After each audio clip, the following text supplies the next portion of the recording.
Hello बच्चों, आइए प्रश्न को देखते हैं। यदि किसी भिन्न के अंश और हर दोनों में 2 जोड़ दिया जाए तो वह 1/2 हो जाती है।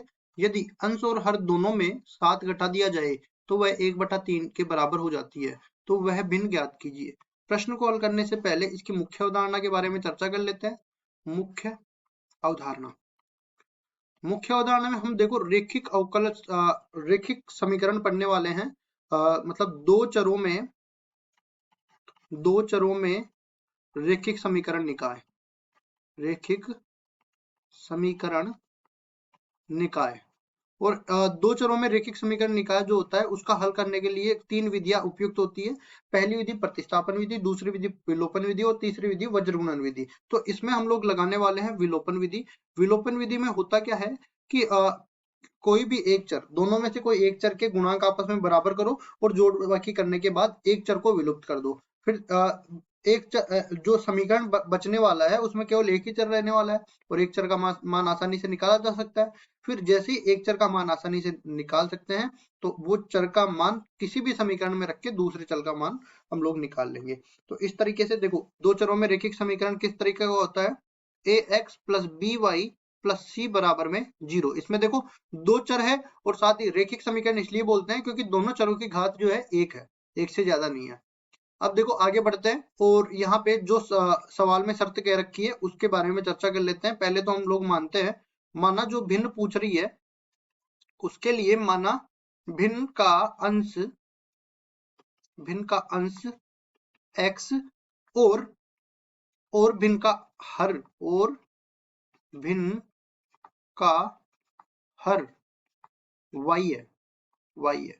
अंश को x बोल देते हैं और हर को y बोल देते हैं। उसके बाद हम लोग ये मान के चलते हैं कि जो भिन्न है वो किस तरीके का हो गया। देखो भिन्न बराबर हो गया x बटा में y के रूप का। x और y का मान जैसे ही अपने को मिल गया तो वो भिन्न का मान मिल जाएगा। तो प्रश्नानुसार अब चलते हैं, जैसा जैसा प्रश्न में कह रखा है वैसे ही हम लोग इसको निकालते जाते हैं। इसमें हमें बोला है कि अगर अंश और हर में दोनों में 2 जोड़ दिया जाए तो दोनों में 2 जोड़ देते हैं, x प्लस 2 बटा में y प्लस 2 और ये किसके बराबर हो जाता है, 1/2 के बराबर हो जाता है। आगे इसको हल करते हैं, वज्रगुणा कर लेते हैं तो 2x प्लस 4 बराबर हो जाता है y प्लस 2। इसको आगे हल करते हैं तो 2x माइनस में y, 4 दूसरी तरफ जाएगा तो 2 माइनस 4 मतलब माइनस का 2 बच जाएगा। इसको मैं समीकरण नंबर 1 नाम दे देता हूँ। इसी तरह दूसरी शर्त है कि अगर अंश और हर दोनों में 7 घटा दिया जाए तो अंश में भी 7 घटा देते हैं और हर में भी 7 घटा देते हैं तो ये भिन्न जो है 1/3 के बराबर बन जाती है। अब देखो वज्रगुणा कर लेते हैं। वज्रगुणा में ये होगा कि 3x माइनस में 21 बराबर हो जाएगा y माइनस 7 के। y इस तरफ आएगा तो 3x माइनस वाई, ये 21 दूसरी तरफ जाएगा, 21 माइनस 7 14 के बराबर हो जाएगा। तो ये 14 बच गया। इसको मैं समीकरण नंबर 2 नाम दे देता हूँ। अब देखो जैसा कि मैंने बताया समीकरण निकाय प्राप्त हो गया, उसमें विलोपन विधि लगाएंगे। पहला समीकरण, ये दूसरे समीकरण में से हम लोग घटा देंगे पहले समीकरण को, क्योंकि हमने पता है कि y का जो गुणांक है दोनों में -1 है। दूसरे समीकरण में तो क्या है, 3x माइनस वाई बराबर में 14 के बराबर है और पहले समीकरण में देखो 2x माइनस वाई बराबर में माइनस का 2 है। 2x माइनस वाई बराबर में माइनस का 2। अब देखो घटाएंगे तो चिन्ह परिवर्तित होगा, ये प्लस है तो माइनस, ये माइनस है तो प्लस, ये माइनस है तो प्लस। अब चिन्ह परिवर्तित होने के बाद इनको जोड़ देते हैं तो 3x में से 2x ये देखो जुड़ेगा तो ये प्लस का x बच जाएगा। y से y कट जाएगा, एक माइनस का एक प्लस का है। इसी तरह 14 और 2 16, क्योंकि दोनों ही प्लस के हैं तो x बराबर में 16 आ गया।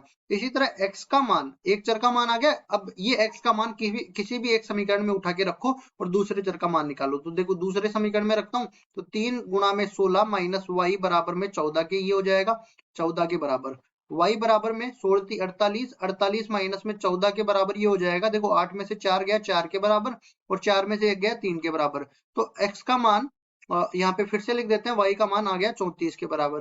देखिए मतलब कि x का मान मिल गया 16 और y का मान मिल गया 34।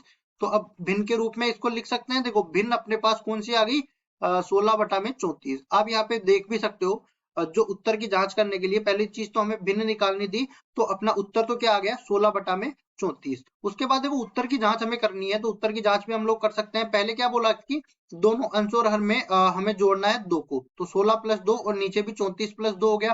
तो ऊपर तो अपने पास 18 बच गया और नीचे अपने पास 36 बच गया। हम लोग जानते हैं 18 दूनी 36 होता है, मतलब पहली शर्त तो बिल्कुल पूर्ण कर रहा है ये। दूसरी शर्त को भी देख लेते हैं, 7 इसमें से घटाते हैं, तो 16 - 60 बटा में 34 - 7 ये हो जाएगा।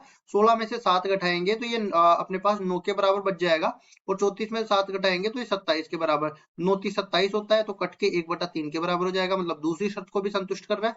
तो अपना उत्तर क्या आ जाएगा 16/34। आशा करता हूँ ये सवाल आपको समझ में आया होगा। धन्यवाद।